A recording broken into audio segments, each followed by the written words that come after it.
this is our first time to play this air clay. So, sa tingin ko, mukha siyang, para siyang slime. Ayan. So, dito natin siya bubuksan natin, Zoe. Ayan. Ito, Kuya Z. Help ka po ni Mami. Dito po, hawakan mo po, Kuya Z. Kung mapapansin mo, Ate Zoe, ano siya? Dilak. Apa. So, pwede natin siya ibalik. Okay? Ayan. So, sasabihin niya sa akin ngayon kung ano ang difference niya sa traditional clay. Kasi it's our first time to play this. Ayan na, Kuya Z. Can I try? Can I try? Ayan siya! Oh, don't eat ha, Kuya Z ha. Ayan siya.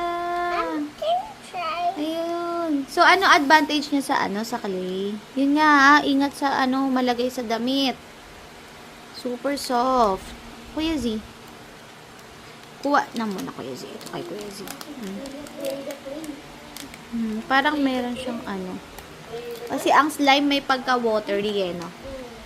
Yan naman siya. Malambot siya. Para siyang para siyang marshmallow. Oh, para siyang marshmallow sa lambot. Kay Z, parang Kay Z. Ayan.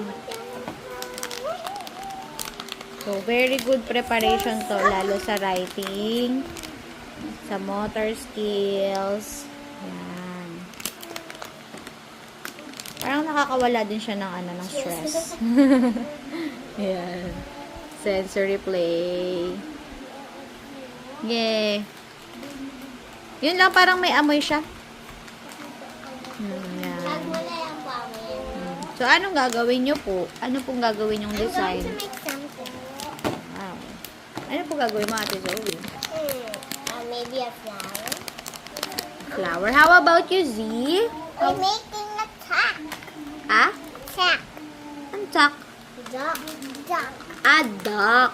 Duck says, Quack. Quack. quack, quack.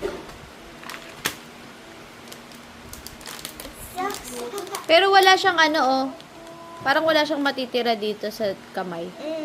Na, Zoe? Kenapa? No stain. Sabi dito ma, no stain. Ano sabi? Kaya pang inalis mo po siya sa hands mo.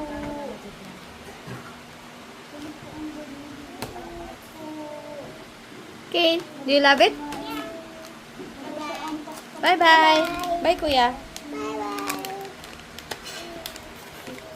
Yun naman, gawa ng duck si Kuya. How about si Ate Zoe? Ano gagawin?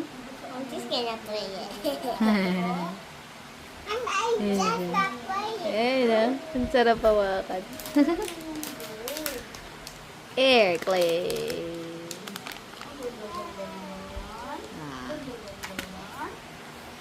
Bye. Bye, Kaji.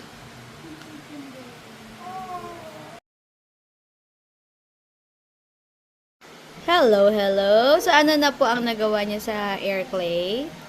Ate Zoe? Wow, it's a snail! Adobo. A nice snail! Adobo. How about you, Z? Ano ginawa mo? Adobo. Adobo! Wow! Adobo naman daw kay Kuya Z. Kanina nakagawa din si Ate Zoe ng hotdog na. Yeah. Nice! Nice! Do you like it? Yes. So, ito yung air clay nila. It's their first time to play air clay. Air clay. Lightweight lang siya. Wow. Bye-bye. Careful lang po hindi sa damit. Kuya Z, ano yung gawa mo, Kuya Z? Adobo. Adobo talaga. Hindi yan tinapay? Hindi. Hindi yan tinapay. Ano nangyari sa ulo mo, Kuya Z? Ha? Nangyari? I fell and fall. Ah, you fall. You fell. I'm falling. What happened, Bella? What happened? I'm falling. Pwede ka na sira. Okay, bye-bye. Bye.